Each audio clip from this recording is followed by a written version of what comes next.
Tiempo de libros. Presenta Antonio Lozano. ¿Eres amigo de los libros? ¿Los conoces solo de vista o todavía no has descubierto que te encanta leer? Sea como sea, pasa, ponte cómodo y danos una oportunidad, porque ahora en el 91.3 de la FM, en tempsdellibras.cat y en ripolletradio.cat empieza Temps de Llibres, Tiempo de Libros, el programa que hace que te entren ganas de leerte encima.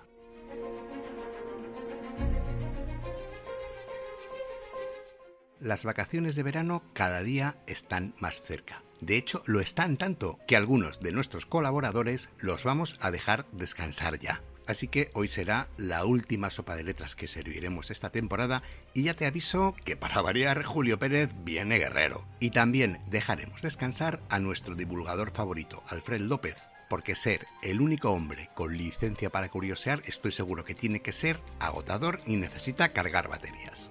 El que sí que viene con las pilas cargadas es nuestro invitado de hoy, Santiago Díaz Cortés, que se acerca al Temps de Llibres para presentarnos su nueva novela, El Amo, que es la segunda entrega de la serie JD. Y tienes que conocer tanto a Santiago como a JD, te lo aseguro. Los que de momento no tenemos vacaciones son Jordi Puy y Sergi Requena, que siguen a los controles, y quien te habla, Antonio Lozano, que ya sabes que es la voz del Temps de Llibres. Tiempo de libros.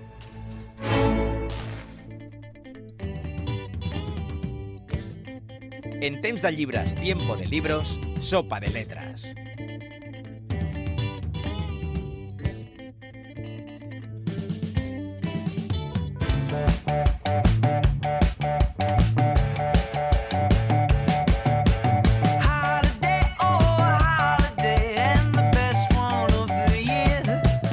Esta mañana ha llegado a mis ojos un artículo de Rosa Montero.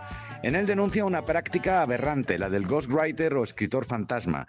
Para entendernos, lo que en el siglo pasado por estos lares y de manera bastante chocarrera denominábamos un negro literario. 2 puntos. La persona encargada de escribir un libro que otros, por regla general autores de relumbrón, que no de renombre, firmaban.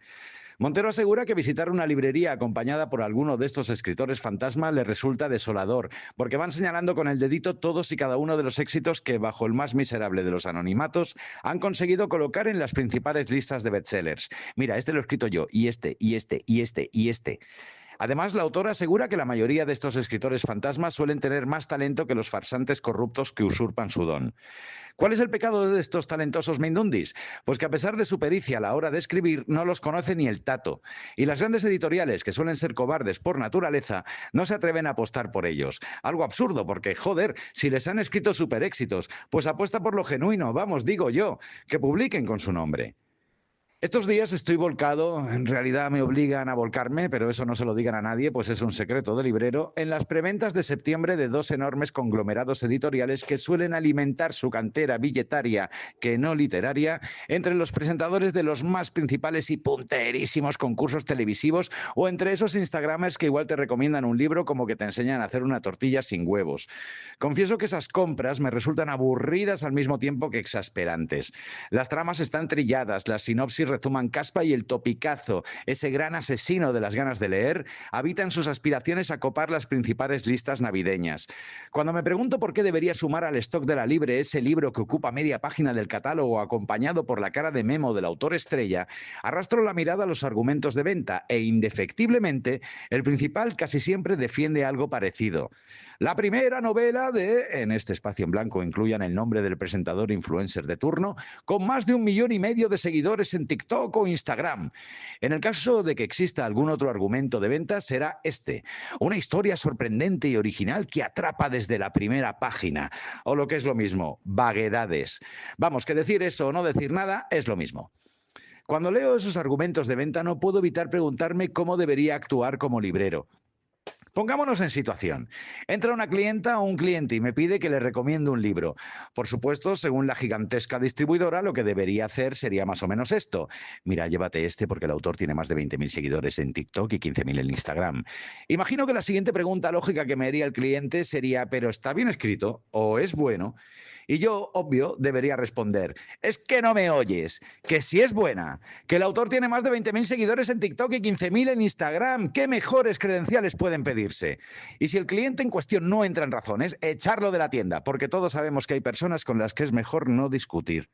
El artículo que he leído esta mañana de Rosa Montero viene al pelo, ya que al revisar los catálogos de estos gigantes editoriales, nunca dejo de preguntarme quién demonios le escribirá los libros a la mayoría de sus estrellas, porque me juego mi paupérrimo sueldo que más de una no sabe escribir la O con un canuto.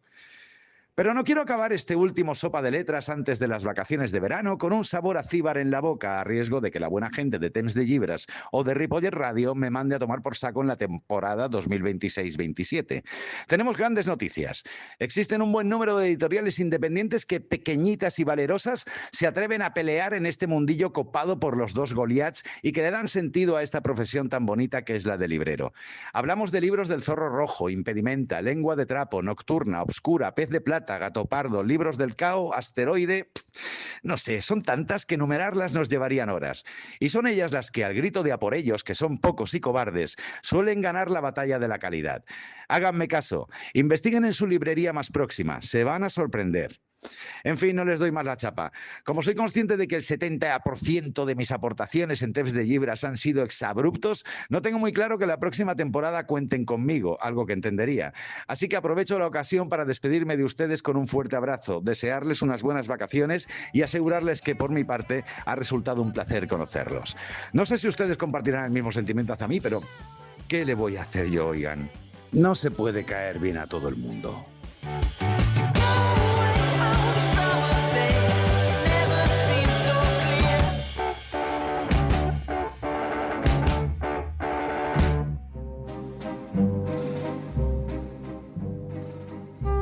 Tiempo de libros, la entrevista.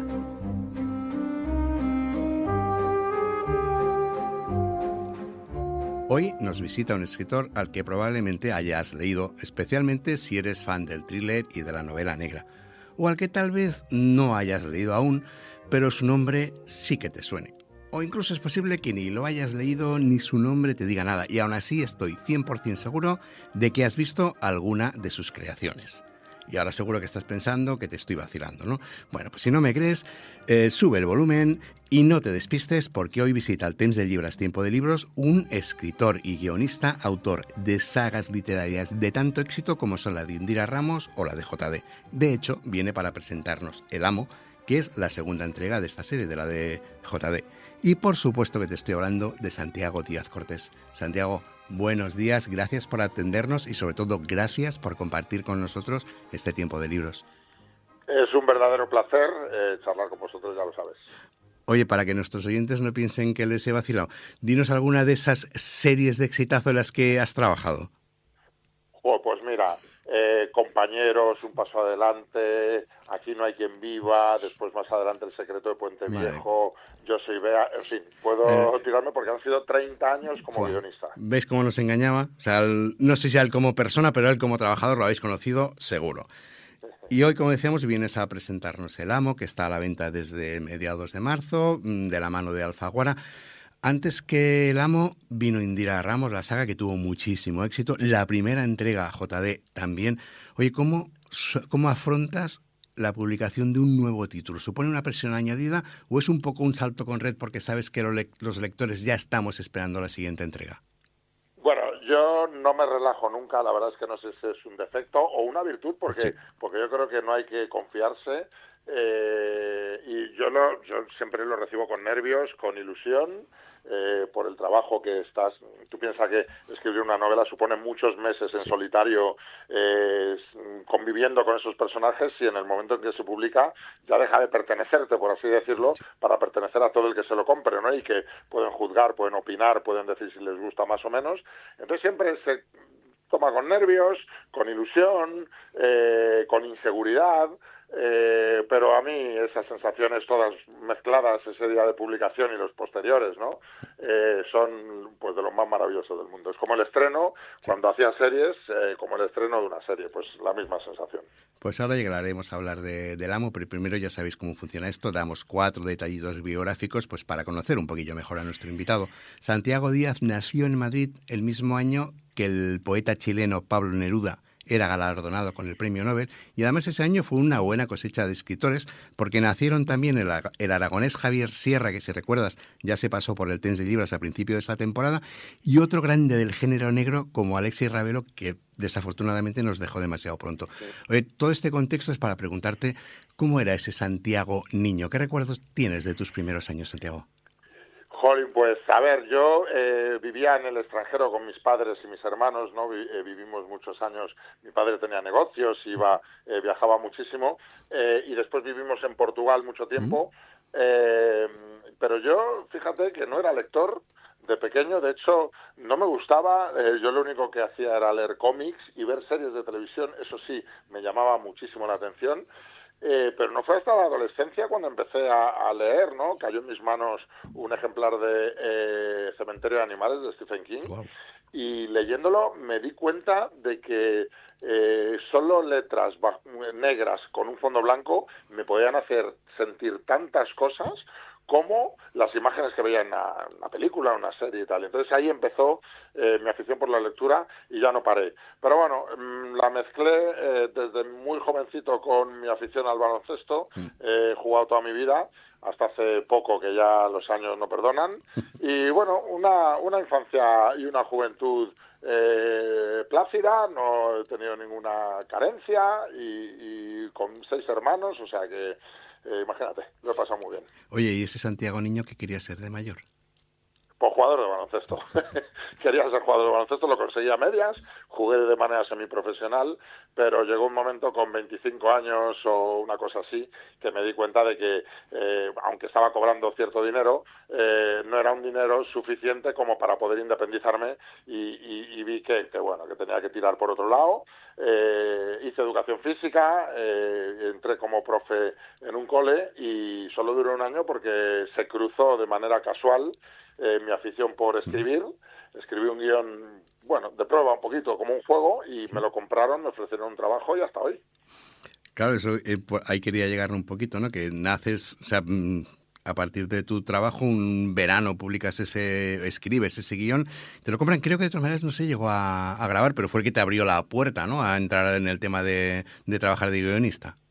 Sí, totalmente. Ese guión me lo compraron, me acuerdo que me compraron la opción, que se llama, ¿no? O sea, que es que te compran durante unos meses por un dinero no muy alto, pero bueno, es un dinero, y te compran la opción durante unos meses para ver si consiguen la financiación para publicar, para rodarla, ¿no? No la consiguieron, pero mientras la buscaban me ofrecieron trabajar en una serie.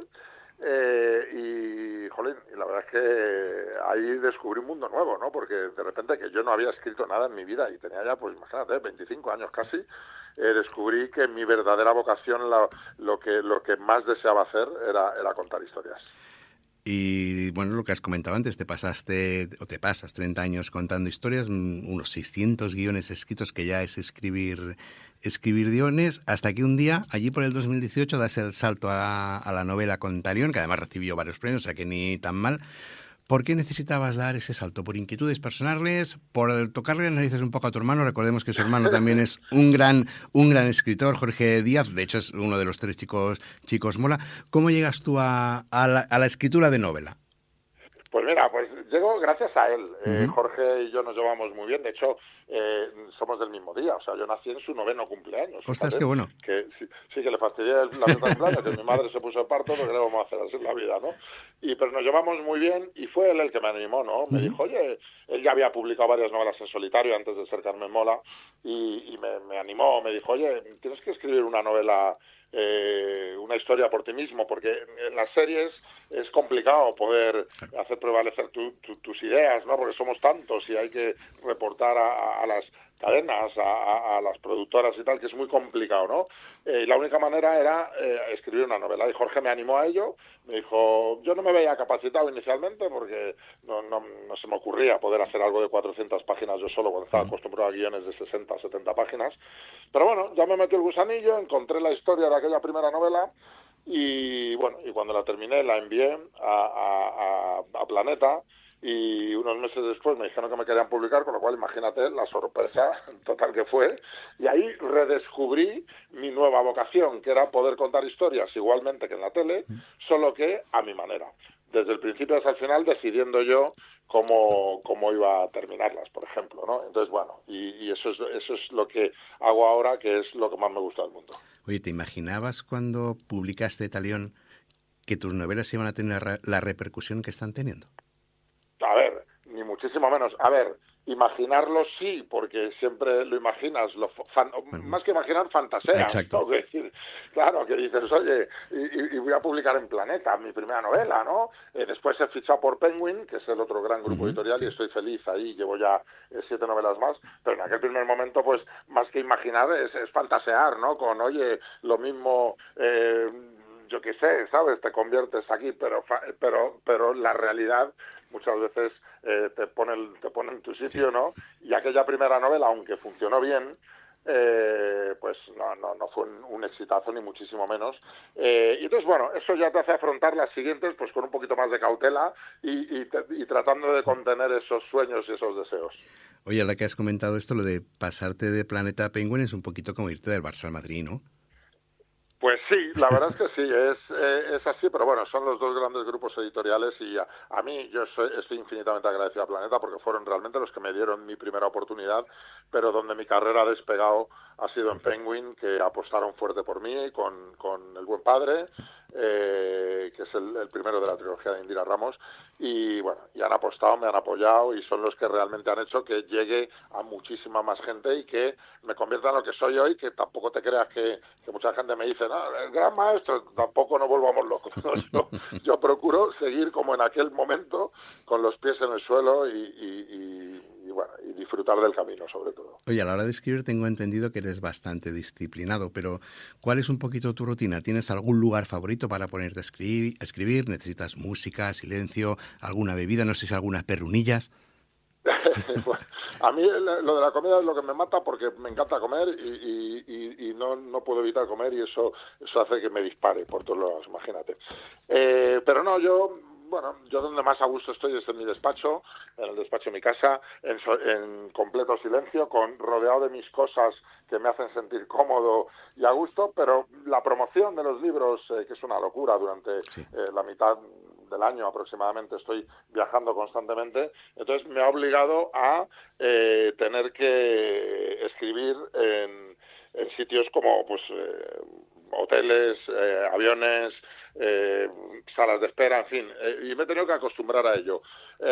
Antes necesitaba un silencio absoluto, ahora soy capaz de abstraerme, aunque tenga a mi alrededor viajeros y lo que sea. ¿Y eso de la promoción te gusta o se te hace un poquito de bola? A mí me encanta, ¿vale?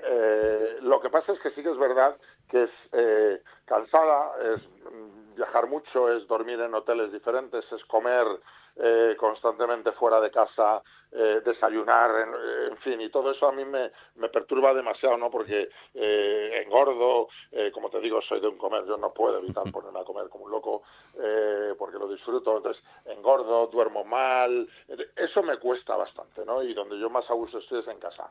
Pero, por otra parte, el viajar, el promocionar me permite encontrarme cara a cara con mis lectores y eso para mí es la parte más bonita y de la que más disfruto de toda esta profesión, el que te venga gente y te diga lo que has sentido leyendo tus novelas, para mí eso es un premio. Oye, después de un día de trabajo escribiendo las cosas que tú escribes, a veces escenas de estas pelín truculentas, por decirlo, ¿cómo duermes por las noches? A mí, a ver, esto parece un poco de psicópata, ¿no? Pero a mí es que yo disfruto mucho escribiendo sobre malos, sobre violencia, sobre escenas duras, lo disfruto, sé que forma parte de la ficción, aunque bueno, todas están prácticamente sacadas de la realidad porque a nuestro alrededor pasan cosas casi peores, ¿no? Pero yo lo disfruto, no tengo ningún cargo de conciencia por eso. Lo que sí me ocurre es que antes leía muchísima novela negra, por ejemplo, y ahora estoy redescubriendo gustos, o descubriendo por primera vez gustos que no tenía y que se alejan totalmente de eso, de los muertos, de los asesinatos y tal, y me estoy convirtiendo en un gran lector de novela romántica o de romantas, y fíjate, con mi aspecto y mi tamaño y mis años, que cuando yo lo digo la gente me mira como raro, pero es verdad, y estoy descubriendo eso y me divierte y me lo paso bien. Sí, de hecho, te escuché recomendar Y que era en Mareas Misteriosas, creo que de Laura Díaz, que lo tuvimos aquí en el programa también. Y me chocó por eso, porque no sabía que leías eso, ¿no? Sí, mira, pues es una chica estupenda, sí. Laura, efectivamente, hace Mareas Malditas, creo que se llama, ¿no? Vale. Y pues el otro día, en la Feria del Libro de Madrid, perdón, cuando terminé de firmar en la caseta en la que estaba, vi que tenían su última novela sobre samuráis, y me la compré, y aquí la tengo esperando su turno, pero con muchas ganas, ¿no? Y sí, me encanta, me parece que lo hace fenomenal, y es un género que, como te digo, he descubierto.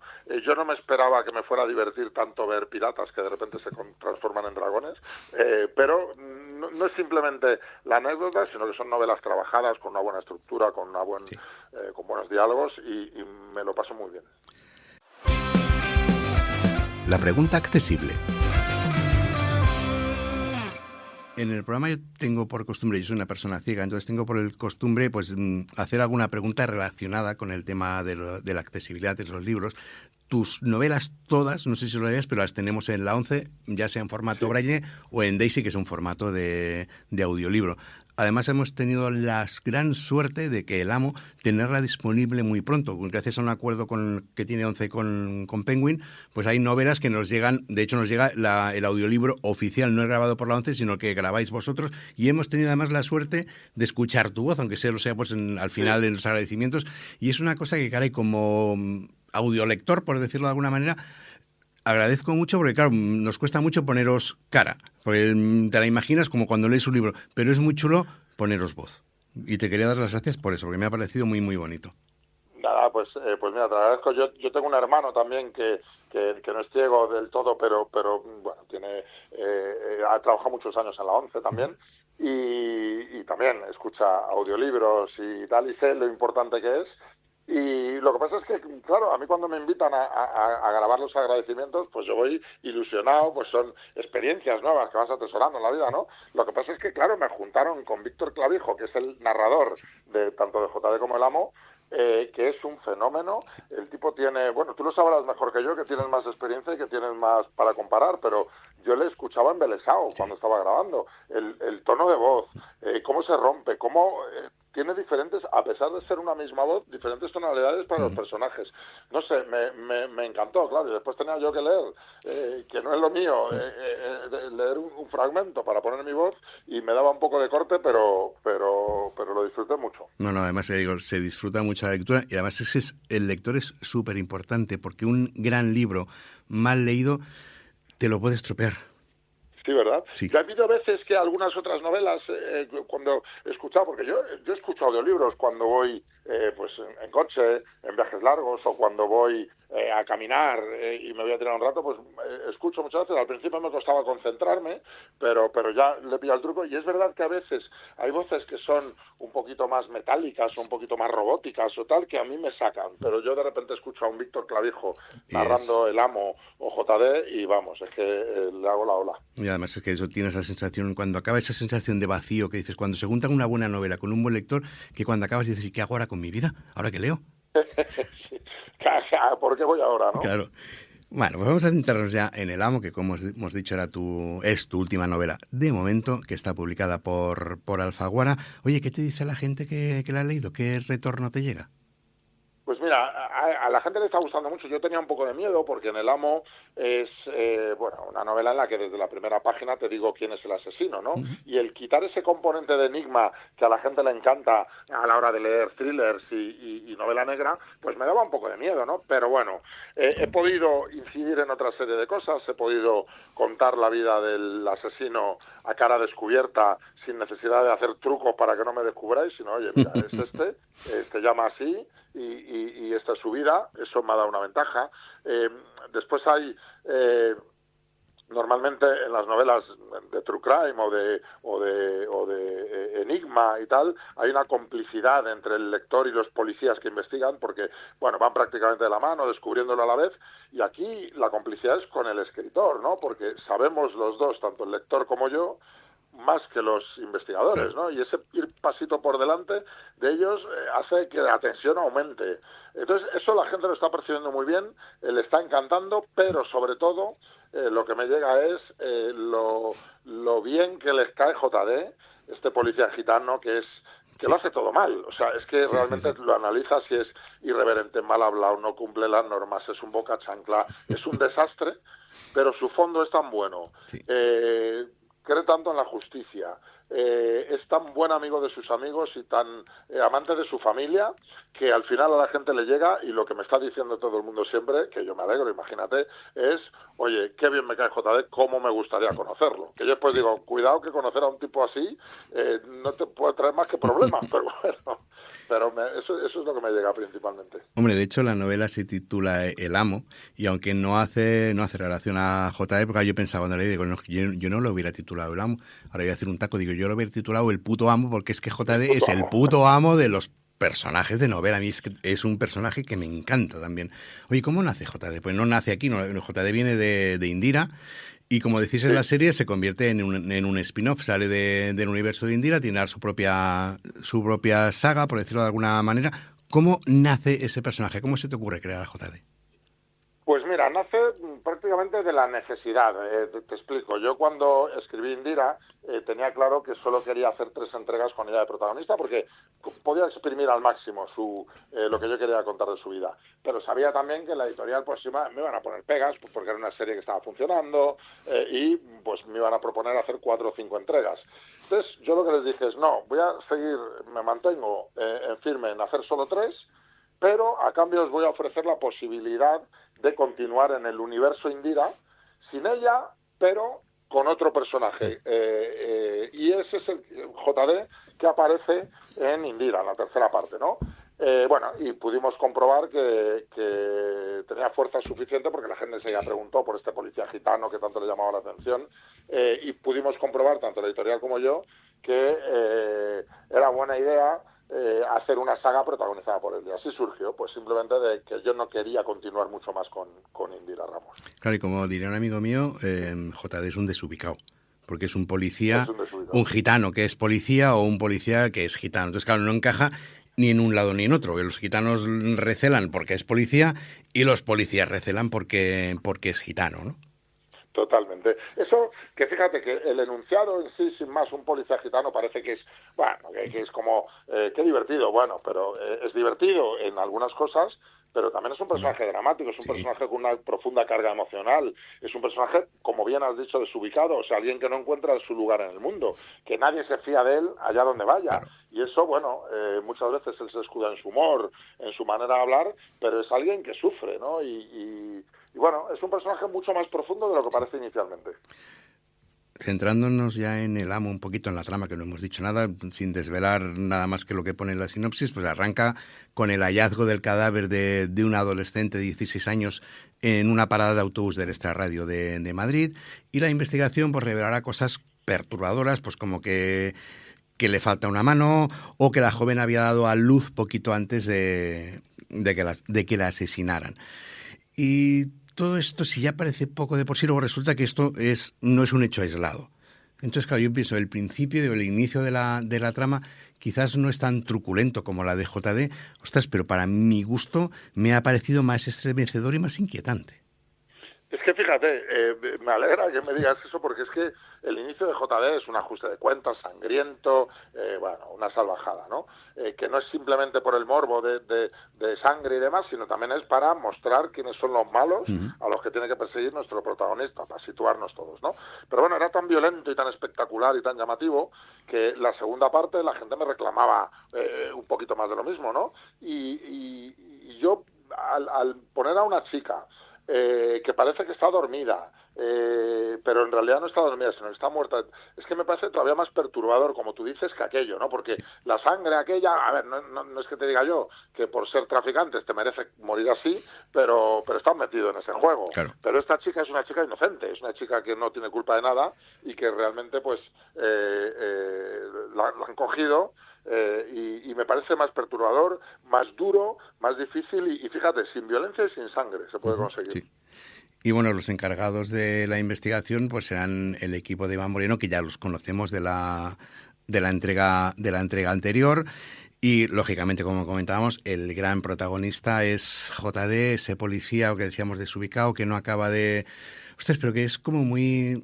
un personaje que lo que decías tú, ¿no? Que pese a hacerlo todo mal, te cae muy bien. Sí. Porque entiendo, Sí. imagino que se le ve al final la nobleza que tiene. Mira, tú imagínate que no quiero hacer spoilers, que yo soy muy de hacerlos, ¿no? Pero un ejemplo, que no decimos si ocurre o si no, que lo tendrán que descubrir los oyentes, ¿no? Pero si JD robase, todos estamos de acuerdo en que robar está mal, ¿vale? Entonces tú puedes decir, no me gusta, pero si JD robase para comprarse un Cadillac nuevo, pues no te gustaría, porque dices, pues no, tío, no. Pero si robase a alguien que se merece que le roben y para darle ese dinero a quien lo necesita, a una especie de Robin Hood, pues a lo mejor ya no te cae tan mal. El hecho sigue siendo el mismo, ¿no? Decir, oye, has robado, está mal. Pero en su lugar a lo mejor yo haría lo mismo. Y eso es lo que genera esa empatía por el personaje. Eso es lo que hace que nos caiga bien. Porque aunque no estemos de acuerdo con lo que hace, estamos de su lado. Ahora que has mencionado el Cadillac de JD, ¿por qué un Cadillac el dorado y no un Hyundai Coupé, un Volkswagen Golf? Hombre, pues porque yo cuando creé el personaje, a mí me gusta hacer una biografía de los personajes, dije, a ver, este tipo es un tipo especial que se tiene que mover en un coche especial, no le voy a poner en un Hyundai Coupé. Este tiene que tener un coche hortera, pero a la vez elegante. Bueno, fue una búsqueda compleja, porque yo tenía en la cabeza lo que quería, pero no concretado en ninguna marca de coche ni en ningún coche concreto, y me puse a investigar coches y tal, hasta que cuando vi el Cadillac, el dorado del 89, una foto en internet, es que fue un flechazo. Dije, este es el coche de JD, sin lugar a dudas. Claro, el caso de la investigación del crimen es la trama principal, pero tenemos otras secundarias que son igual de interesantes. Pues la relación que tiene JD con Lola, la historia personal de Iván Moreno, Lucía Navarro en el centro de menores. Todas estas tramas paralelas o subtramas se me han semejado mucho a la estructura de un guión de serie de televisión.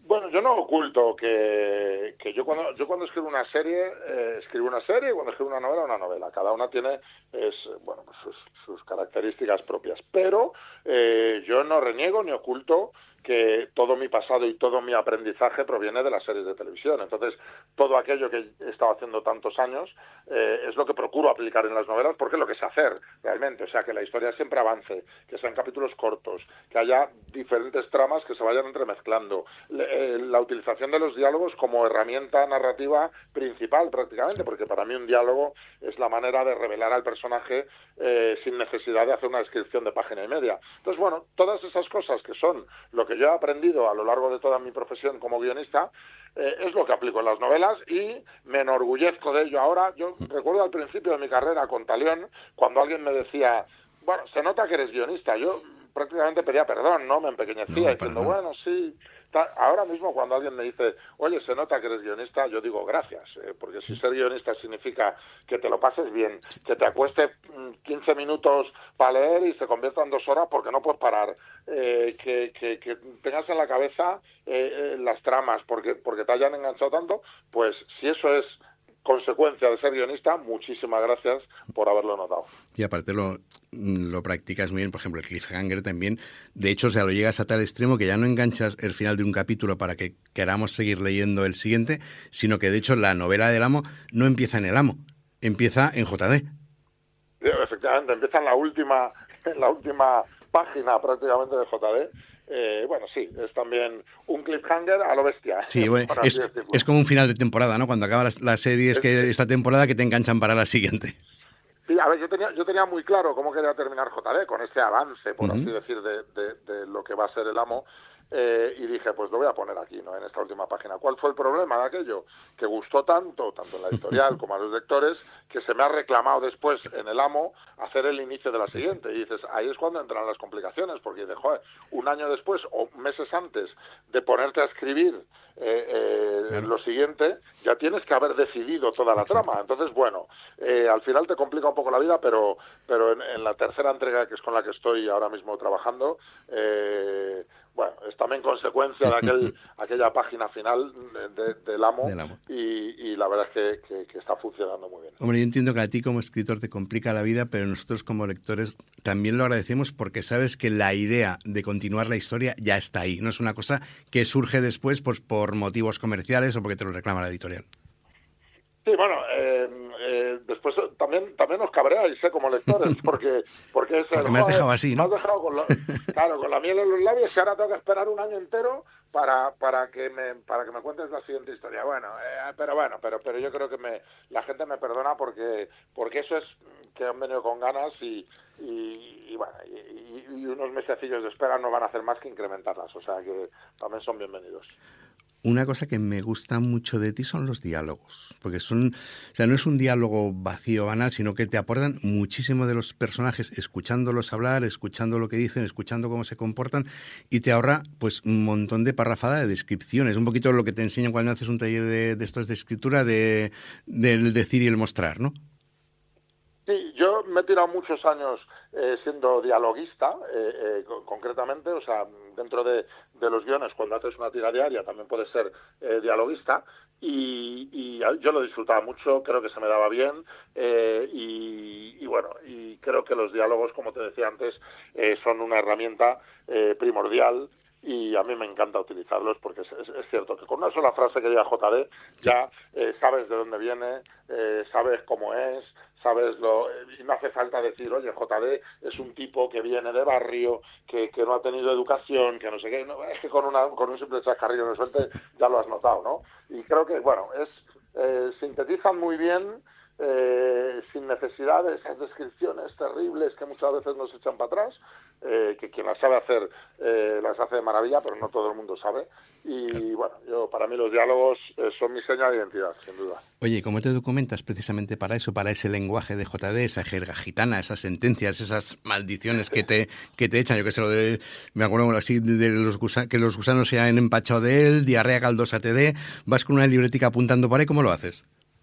Bueno, a ver, pues son cosas que voy leyendo, me hacen gracia, son cosas que son maldiciones reales, que están los gitanos, y bueno, algunas las transformo a mi manera porque me hace más gracia, o les añado cosas o les quito otras.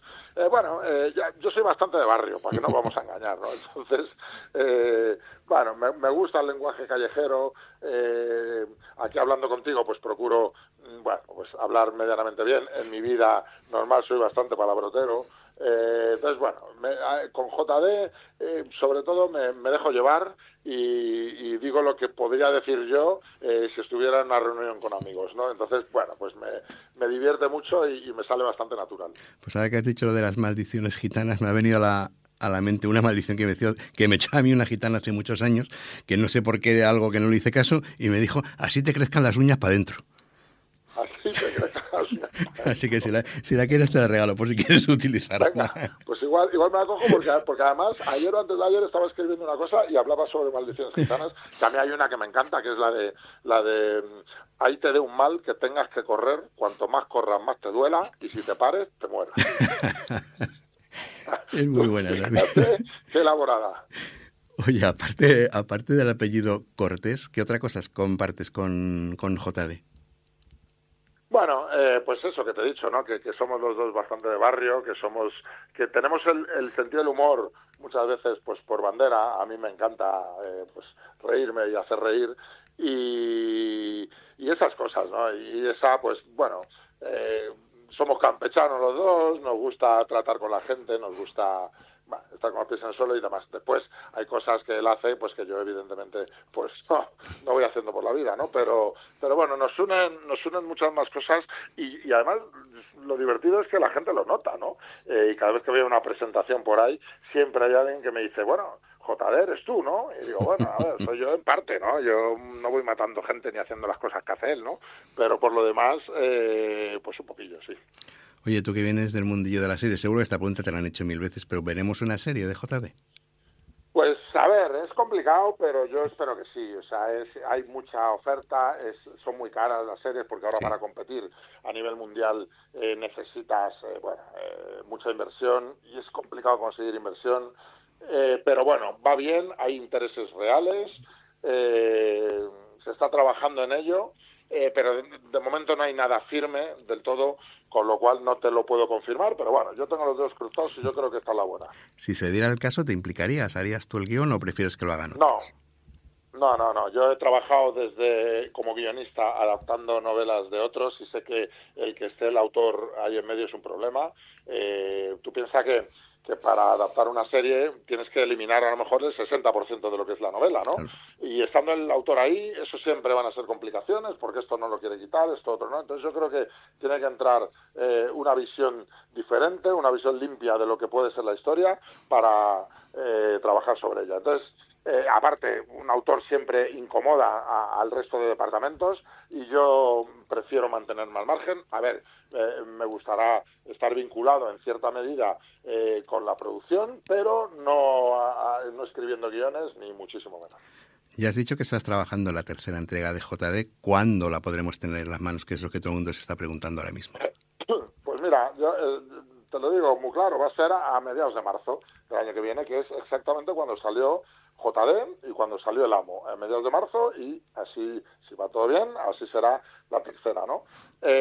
Bueno, yo creo que un año para que la gente conozca JD, porque es que, o El Amo, porque es que fíjate, también nos paramos a pensar y El Amo hace escasamente 3 meses que se ha emitido, Sí. o sea, se ha publicado, que parece que son 3 años, pues no, son solo 3 meses, o sea, hay que darle todavía recorrido. Ahora queda el verano por delante, que es un buen momento para que la gente se adentre en la lectura y sobre todo en este tipo de lectura. Entonces, bueno, pero ya queda poco, ya enseguida nos encontramos con las luces de Navidad, Sí. después el turrón Y ya está. aquí otra vez. Pues, Santiago, tú has sido capaz de reflejar muy bien las costumbres gitanas. Y nosotros en el programa también tenemos nuestras propias costumbres y la principal es, antes de acabar las charlas, antes de acabar las entrevistas, someter a nuestros invitados a nuestro famoso Pim Pam Test, que nada, es una batería de preguntas cortitas, de respuestas rápidas que puedes justificar o no, eso ya lo dejo a tu criterio. ¿Te animas?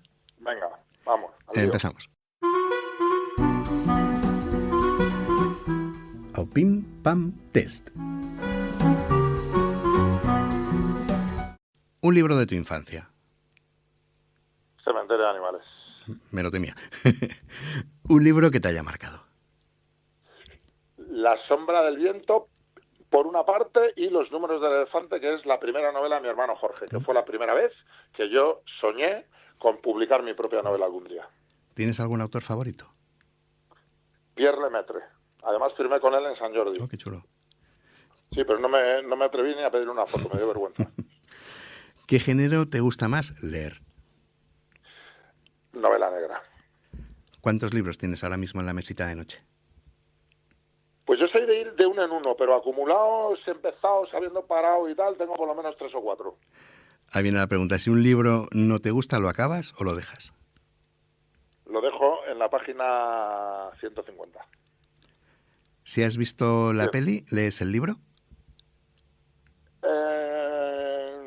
Pues a veces lo he hecho y cuando la peli me ha gustado mucho o no me ha gustado, pero he visto que la premisa era muy buena y que no ha estado bien contada, recurro al libro porque seguramente allí sí lo esté. Y al revés, si has leído el libro, ¿te miras la peli? Sí, eso siempre.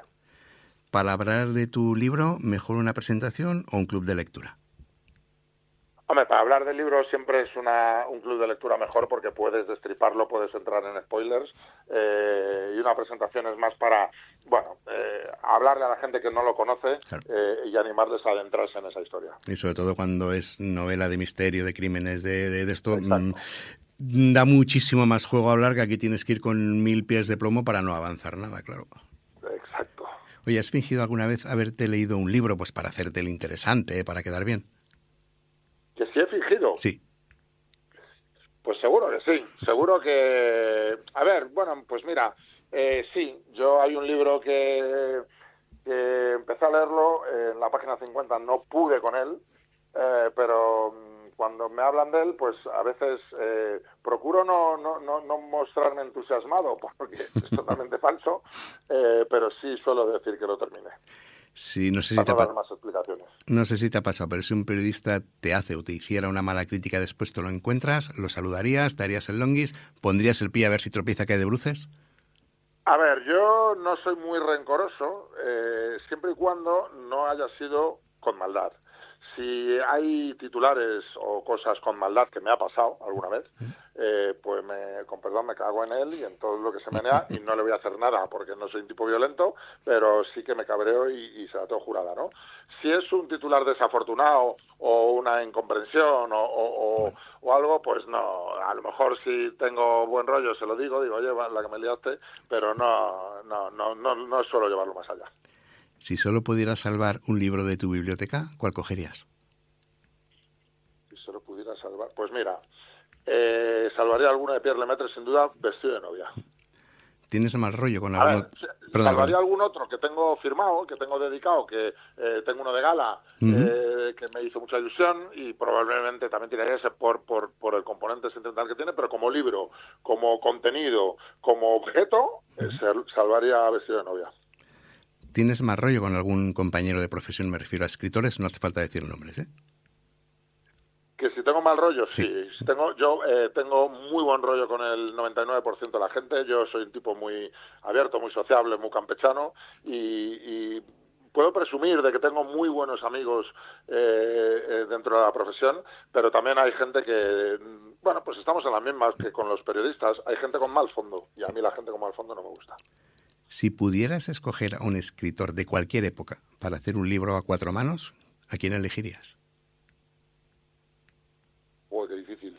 A ver, yo tiraría, sé que soy pesado, pero tiraría por Pierre Lemaitre siempre porque me fascina sus premisas, ¿no? Pero en lo que, hablando de thriller, cuando se ha dedicado a hacer otros géneros no me ha gustado tanto, ¿no?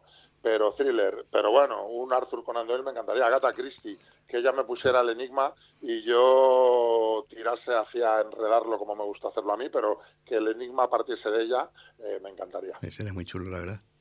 Oye, ¿es esta la peor entrevista que te han hecho nunca? Es la peor, no, en absoluto. Ha habido... Vamos, esta ha sido bastante buena, de hecho. ¿Has mentido alguna vez en alguna entrevista para quedar bien? Sí, he mentido. ¿Ahora, por ejemplo? Bueno, mucho tampoco, pero alguna vez. Pues Santiago, como en todos los programas de radio, el verdadero amo es el reloj, y es el que nos indica pues que nuestro tiempo llega hasta aquí. Pero antes de acabar, dejadme recomendaros El Amo, que es un librazo. Dejadme recomendaros JD, que es otro pedazo de libro, y que es que cuando los leáis vais a querer seguir leyendo a Santiago Díez, así que avisaos estáis. Santiago, me lo he pasado genial leyéndote, y me lo he pasado todavía mejor escuchándote. Solo me queda pues darte las gracias por compartir este tiempo de libros con nosotros. Ha sido un verdadero placer. Así, estas entrevistas me encantan porque no se trata de preguntas-respuestas sin más, sino que podemos profundizar, con lo cual que está agradecido soy yo, de verdad. Pues un abrazo muy grande y hasta pronto. Un abrazo fuerte.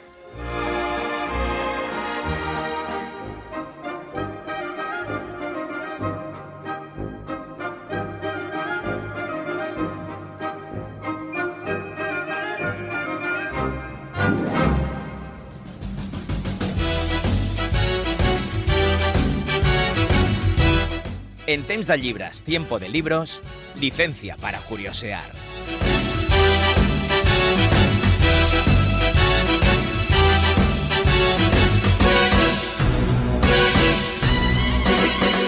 Pues estamos aquí otra vez con Alfred López, con el único hombre que tiene licencia para curiosear, y a ver con qué nos sorprendes hoy, Alfred. Buenas tardes, lo primero. Muy buenas tardes. Yo os traigo pues 3 curiosidades breves y una un poquito más larguita.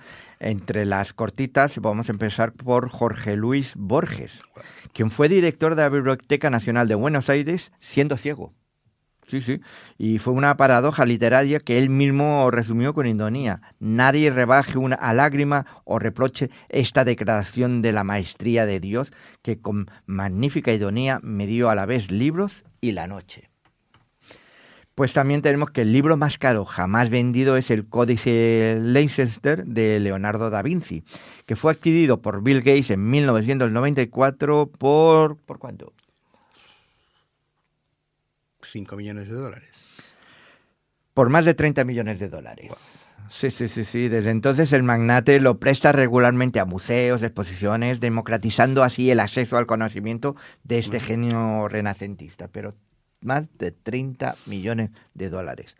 Y luego también os quería hablar de la novela más corta de la historia. Tiene solo 6 palabras. Y se atribuye a Ernest Hemingway, que dice: For sale, baby shoes never worn. Se vende zapatos de bebé nunca usados. Wow. Aunque hay dura sobre su autoría, es dura. durísima. Sí. Este microrelato es considerado como un ejemplo magistral de concisión y poder evocador.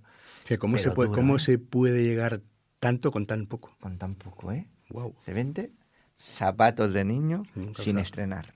Zapatos de bebé nunca usados. Y ahora una curiosidad más larguita, que es que quiero explicaros o hablaros de la prolífica escritora que publicó 200 libros con 8 seudónimos diferentes. Vale. Sí. Y es que hay escritores que firman con un seudónimo para probar suerte en otro género, para esconder su identidad o simplemente por capricho. Y luego está el caso de Eleanor Alice Woodford, una autora británica que llevó el arte de escribir bajo otros nombres a un nivel insuperable. Y es que publicó más de 200 libros en poco más de medio siglo utilizando 8 firmas diferentes. Eleanor nació en Londres en 1906 en el seno de una familia trabajadora y desde pequeña fue una devoradora de libros y gracias a su empeño y a sus padres que le dieron acceso a una buena educación, aprendió varios idiomas y empezó a leer de todo. Su vida dio un vuelco al casarse con George Percival Gilbert, un empresario acaudalado que le doblaba la edad. Y con él pudo viajar por todo el mundo y acceder a enormes bibliotecas y empaparse de culturas que luego acabaría transformando en literatura. En 1941 publicó su primera novela con su nombre real, que era La hija de Ana. Pero no tardó en multiplicarse en seudónimos. Eleanor Watford, Elwood Ford, Catherine Kellow, L.C. Tate, Philippa Carr, Victoria Holt y sobre todo Jean Plaidy, con el que firmó 91 novelas históricas. Y su rigor era tal que algunos de sus libros llegaron a utilizarse en escuelas británicas para enseñar historia. Y sus temas favoritos fueron las reinas, las grandes dinastías y también la monarquía española, en especial atención a Isabel la Católica. Y mantenía su ritmo de vértigo, una media de 5 libros al año publicaba o escribía. Y así hasta sumar más de 100 millones de ejemplares vendidos en todo el mundo, traducidos a una veintena de idiomas. Quedó viuda en 1966 y siguió viajando. Su pasión era esa, viajar y escribiendo sin descanso. Incluso murió en un crucero en 1993 a los 86 años, fiel a esa vida de movimiento y de literatura. Y fue enterrada en el mar, en algún punto entre Grecia y Egipto. Así que más que enterrada, pues fue lanzada al mar. Pues ya lo sabéis, Eleanor Alice Woodford dejó ese legado de páginas imposible de abarcar en un solo nombre. ¿Quién lo diría? Madre mía, más de 200 libros. Fíjate que con todo este tiempo pues se nos ha acabado la temporada, Alfred. Yo no sé la cantidad de cosas que nos has llegado a enseñar durante todos estos programas, todas estas licencias para curiosear, la cantidad de datos que hemos dado. Yo creo que nos da para hacer 101 datos sobre la literatura, fíjate lo que te digo. Se podría recoger. Alfred, solo puedo darte las gracias por todos estos ratitos que nos has hecho pasar y invitarte, por supuesto, si te apetece, a seguir con nosotros la próxima temporada. Vamos a intentar venir aquí y nada, deseados un feliz verano y darte a ti las gracias, Antonio, por prestarme tus micrófonos para estar aquí cada 15 días. Ya no solo estar aquí para esta sección de curiosidad, haciendo esta sección de curiosidades, sino cada vez que publico un libro que me has prestado estos micros para venir a presentarlo. Es todo un placer y todo un gustazo tenerte aquí siempre. Alfred, muchísimas gracias, oye, y buen verano. Igualmente. Gracias.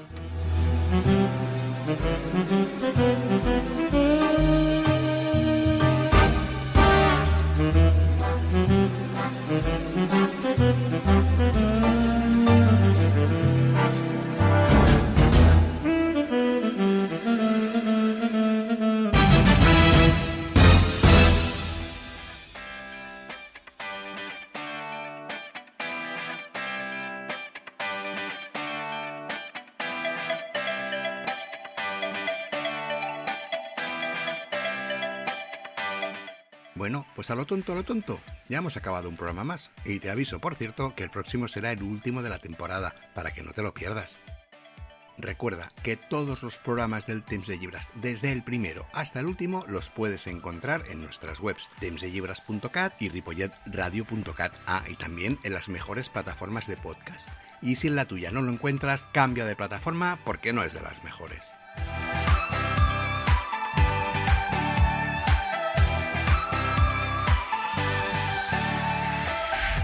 Y puedes ayudarnos a crecer compartiendo este programa y siguiéndonos en Instagram, que somos @temps_d_llibres, que es gratis y apenas requiere esfuerzos. Solo hacer cliquiti en el botoncito de seguir.